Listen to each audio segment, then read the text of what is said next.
custo de vida, emprego e desemprego, cesta básica, tarifas públicas, salário mínimo. Agora, na Brasil Atual, a análise do DIEESE. E nós vamos conversar agora com o supervisor do escritório do DIEESE em São Paulo, Vitor Pagani. Bom dia, Vitor. Bom dia, Glauco. Vitor, no levantamento feito por Janaína Feijó e Paulo Peruchetti, do Instituto Brasileiro de Economia da Fundação Getúlio Vargas, mostra que os trabalhadores menos escolarizados estão com mais dificuldade para retornar ao mercado de trabalho depois da pandemia, do principal da pandemia, né? Porque a pandemia não acabou, da Covid-19. Segundo esse levantamento, o número de pessoas ocupadas sem instrução com ensino fundamental incompleto ainda está abaixo do nível pré-pandemia. Como é que você vê esses dados, Vitor? Bom, Glauco, primeiro importante a gente destacar que houve uma recuperação do mercado de trabalho em termos quantitativos, né? Então, o número de ocupações voltou ao mesmo patamar de antes da pandemia. Porém, a gente tem uma perda grande em termos qualitativos, né? Então, a qualidade dessas ocupações ela é inferior à que nós tínhamos no período anterior à pandemia e, se a gente voltar mais para trás, ainda antes da reforma trabalhista, né? Bom, essa retomada de ocupações ela não se deu de forma uniforme, né? Então, os trabalhadores menos escolarizados, aqueles sem instrução e com ensino fundamental incompleto, eles estão tendo mais dificuldade para se reinserir no mercado de trabalho, né? Isso se deve a alguns fatores, né? O principal deles é que nós estamos com uma taxa de desemprego ainda muito elevada, né? Então, são quase 11, 10 milhões de trabalhadores e trabalhadoras desempregados no Brasil, e isso faz com que a concorrência entre os trabalhadores fique mais acirrada, né? Então, a concorrência pelas vagas disponíveis, ela aumenta, né? Então, a gente tem um processo que trabalhadores com maior escolaridade começam a disputar vagas que antes eram ocupadas por trabalhadores com menor escolaridade, né?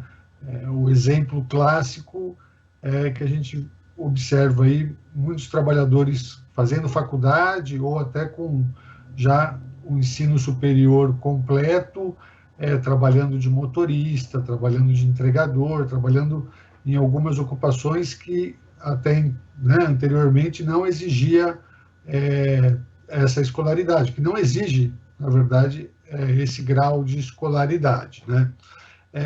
Um outro fator, Glauco, é que a retomada que houve ali no segundo semestre do ano passado, de 2021, ela foi mais concentrada no setor da indústria e em setores de serviços mais sofisticados, né? Então, como serviços de informação, comunicação, atividades financeiras, serviços imobiliários, que são setores que exigem maior qualificação, maior nível de escolaridade dos trabalhadores, né?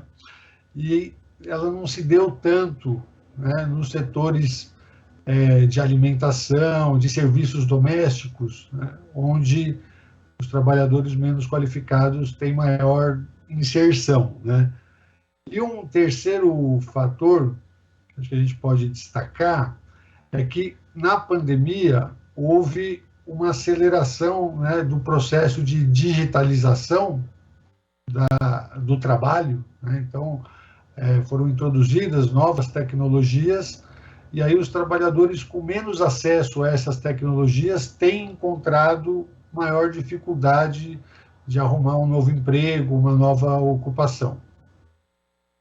Agora, Vitor, diante desse quadro que você traça, né, onde a gente tem aí maior concorrência no mercado de trabalho, também essa questão da digitalização, fica mais evidente ainda a necessidade não só de políticas de transferência de renda que estejam associadas à inclusão pela educação também, porque cada vez mais a educação vai ser essencial para essa inserção no mercado de trabalho, mas também existe esse problema imediato dessas pessoas que não estão conseguindo emprego e, portanto, não conseguem renda suficiente. Vai ser necessário aliar essas duas pontas, que, aliás, era algo que era feito no Bolsa Família, inclusive com as condicionantes de acesso à educação, Vitor? Com certeza, Glauco.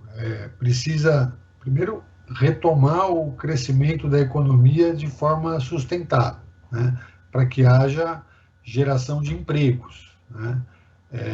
Precisa também de programas de ampliação da escolaridade, né, e de requalificação, né, de formação dos trabalhadores, e isso precisa estar vinculado com programas sociais, né, programas de transferência de renda, né, então precisa ter essa articulação, né, essa integração das políticas públicas, das políticas sociais, para que a gente crie possibilidades, né, para que hajam oportunidades de inserção qualificada desses trabalhadores no mercado de trabalho.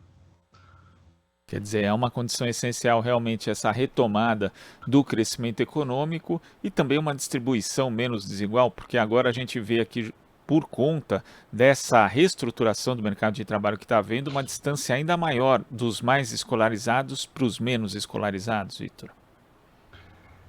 Exato. A gente vê um aumento, né, da desigualdade no mercado de trabalho, né, então uma polarização ali com extremos, né, então a distância dos muito escolarizados em termos de remuneração, principalmente, ela tem aumentado em relação aos menos escolarizados, né?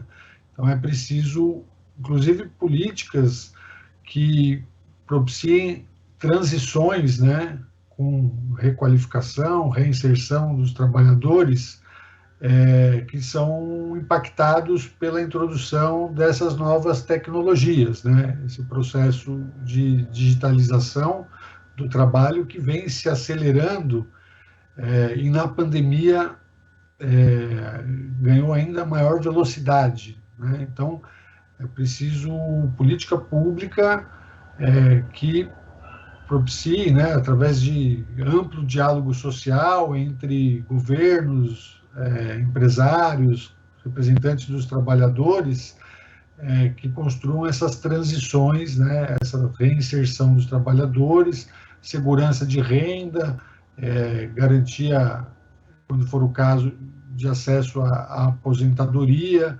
Então, isso exige uma ampla articulação aí dos atores sociais envolvidos, né? Vitor, muito obrigado pela sua participação aqui no Jornal Brasil Atual de hoje e até a próxima. Obrigado, Glauco. Até a próxima.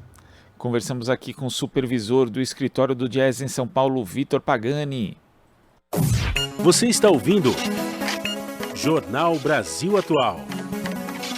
As notícias que os outros não dão.